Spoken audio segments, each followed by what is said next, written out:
Tim khusus Detasemen Khusus 88 atau Densus 88 Anti Teror Mabes Polri berhasil menggagalkan upaya penyeludupan senjata api ilegal yang menggunakan truk kontainer di wilayah Papua.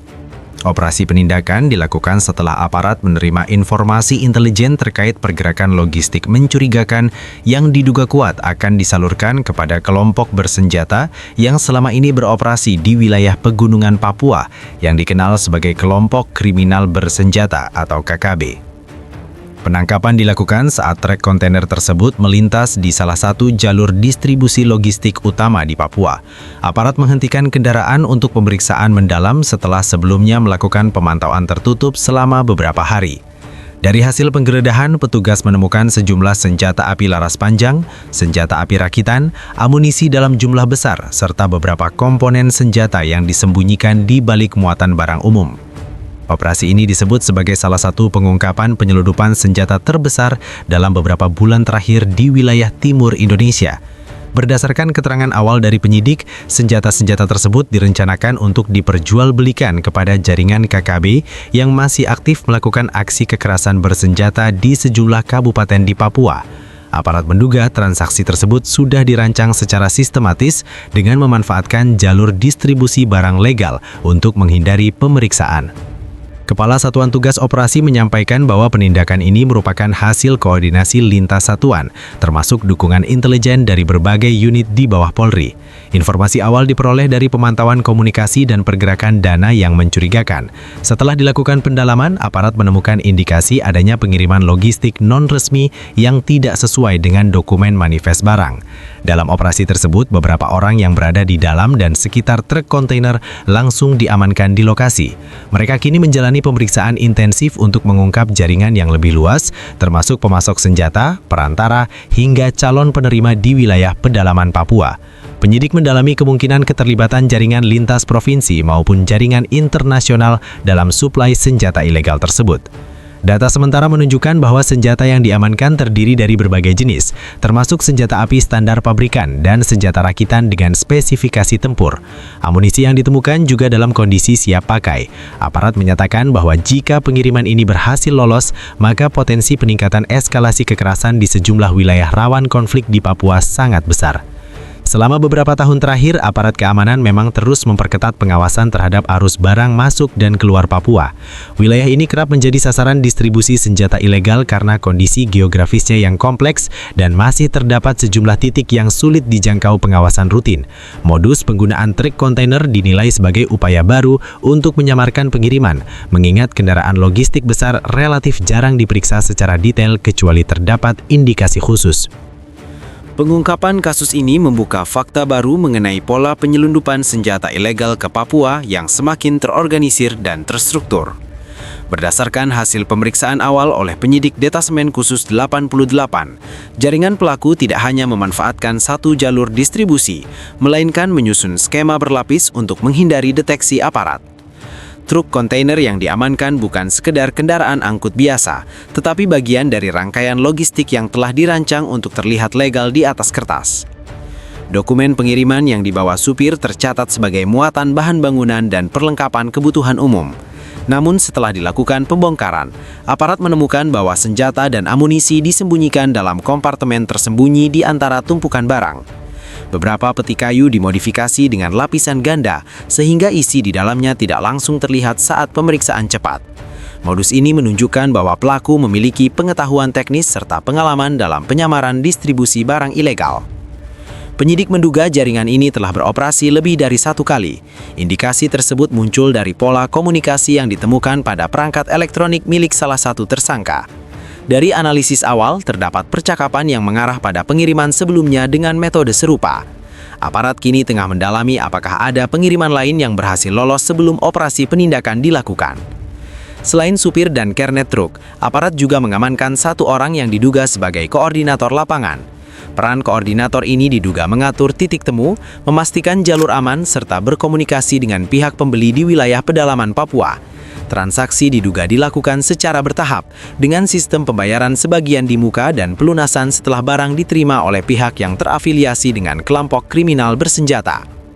Skema distribusi yang terungkap menunjukkan adanya pembagian peran yang jelas. Pemasok senjata berada di luar Papua, sementara perantara bertugas mengurus transportasi dan dokumen pengiriman. Di sisi lain, jaringan penerima di Papua sudah menyiapkan jalur distribusi lanjutan untuk membawa senjata tersebut ke daerah pegunungan yang sulit dijangkau aparat. Hal ini mengindikasikan bahwa penyelundupan tidak dilakukan secara spontan, melainkan melalui perencanaan matang. Aparat juga menemukan bukti transfer dana dalam jumlah signifikan ke beberapa rekening berbeda yang diduga digunakan untuk memecah aliran dana agar tidak mudah terdeteksi sistem perbankan.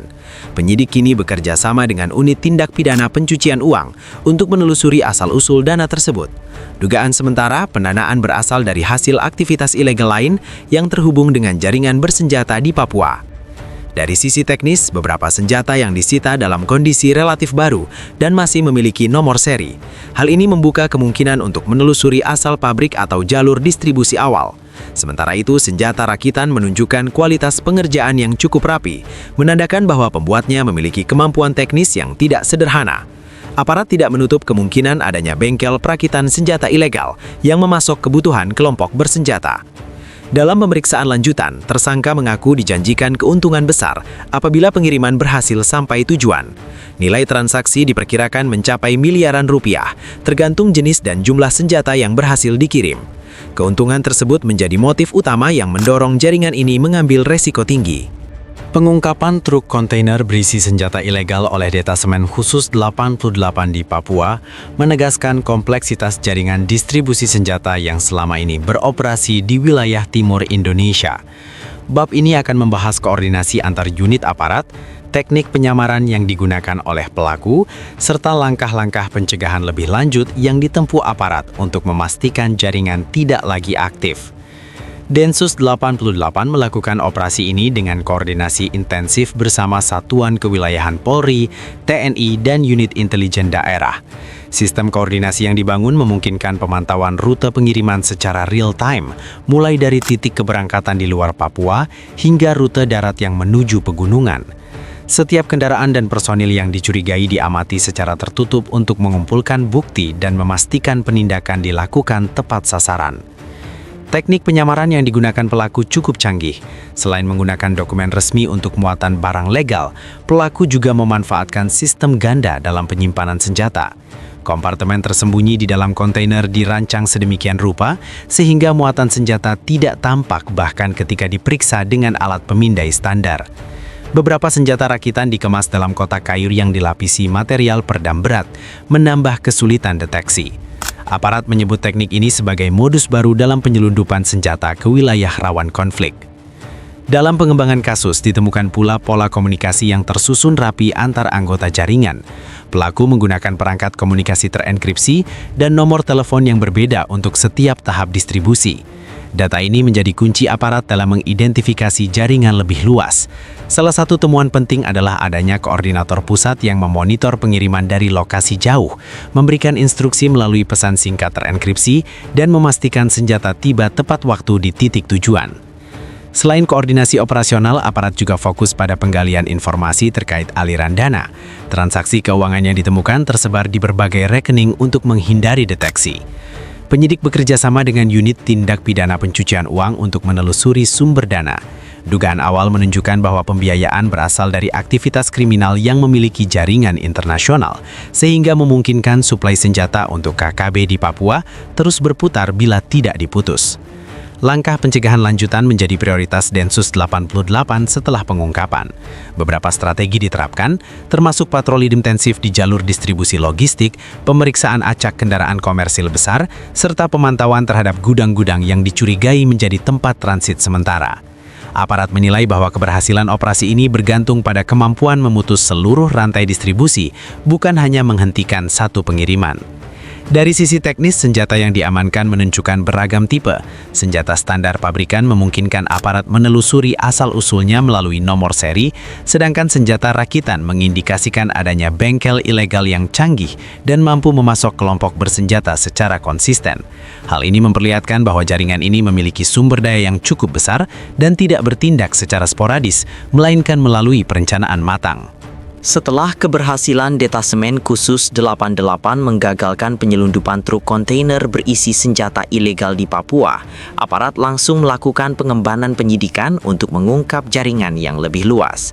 Bab ini membahas secara rinci langkah-langkah yang diambil aparat dalam menelusuri semua jalur distribusi senjata, proses pemeriksaan para tersangka, serta strategi pencegahan nasional untuk mencegah terulangnya kejadian serupa. Tim penyidik segera memetakan seluruh kemungkinan jalur distribusi yang digunakan oleh jaringan ini. Dari analisis awal diketahui bahwa modus penyamaran yang digunakan cukup kompleks. Pelaku memanfaatkan dokumen pengiriman resmi, kontainer yang dimodifikasi, serta jaringan perantara yang tersebar dari wilayah perkotaan hingga pedalaman. Setiap titik distribusi dijaga ketat agar senjata tiba di tujuan tanpa terdeteksi aparat. Penyidik memanfaatkan data intelijen, pemantauan elektronik, dan koordinasi dengan aparat kewilayahan untuk mengidentifikasi semua titik transit. Pemeriksaan terhadap tersangka dilakukan secara intensif. Para tersangka terdiri dari sopir truk, kernet, koordinator lapangan, hingga pihak yang diduga sebagai otak di balik transaksi. Dalam pemeriksaan, tersangka mengaku bahwa senjata-senjata tersebut dipersiapkan untuk memenuhi kebutuhan kelompok bersenjata di Papua. Transaksi dilakukan dengan sistem pembayaran bertahap, sebagian di muka, sebagian setelah barang diterima. Hal ini menunjukkan adanya pengelolaan risiko yang matang oleh jaringan. Dari hasil pemeriksaan, penyidik menemukan bahwa jaringan penyelundupan ini memiliki koneksi lintas provinsi dan kemungkinan keterlibatan pihak internasional. Beberapa alat komunikasi dan dokumen keuangan mengindikasikan koordinasi dengan pihak di luar negeri yang memfasilitasi pemasukan senjata. Analisis terhadap rekening dan transfer dana sedang dilakukan untuk menelusuri aliran modal yang digunakan untuk membeli dan mengirim senjata. Aparat tidak menutup kemungkinan adanya jaringan sindikat internasional yang berperan sebagai pemasok utama. Selain pemeriksaan tersangka, aparat melakukan pengembangan ke sejumlah lokasi yang diduga menjadi gudang sementara. Penggeledahan di beberapa titik menunjukkan adanya stok senjata tambahan yang siap dikirim. Hal ini memperkuat dugaan bahwa jaringan ini memiliki beberapa lapisan operasional, mulai dari pengadaan senjata, penyimpanan sementara, hingga distribusi ke wilayah pegunungan Papua. Upaya pencegahan nasional juga menjadi fokus aparat setelah pengungkapan ini. Pihak kepolisian bekerja sama dengan TNI dan instansi terkait untuk meningkatkan pengawasan terhadap kendaraan logistik besar. Patroli intensif dilakukan di jalur transportasi utama, terutama di daerah rawan untuk mencegah penyelundupan ulang. Selain itu, aparat menekankan pemeriksaan dokumen muatan dan pemindaian kontainer yang lebih ketat sebagai langkah antisipasi. Densus 88 juga mengimbau masyarakat untuk aktif melaporkan aktivitas mencurigakan. Keberhasilan operasi ini sangat bergantung pada keterlibatan warga dalam memantau pergerakan logistik. Aparat menegaskan bahwa setiap informasi yang masuk akan ditindaklanjuti dengan cepat dan rahasia, sehingga jaringan yang masih aktif dapat segera diidentifikasi dan dihentikan.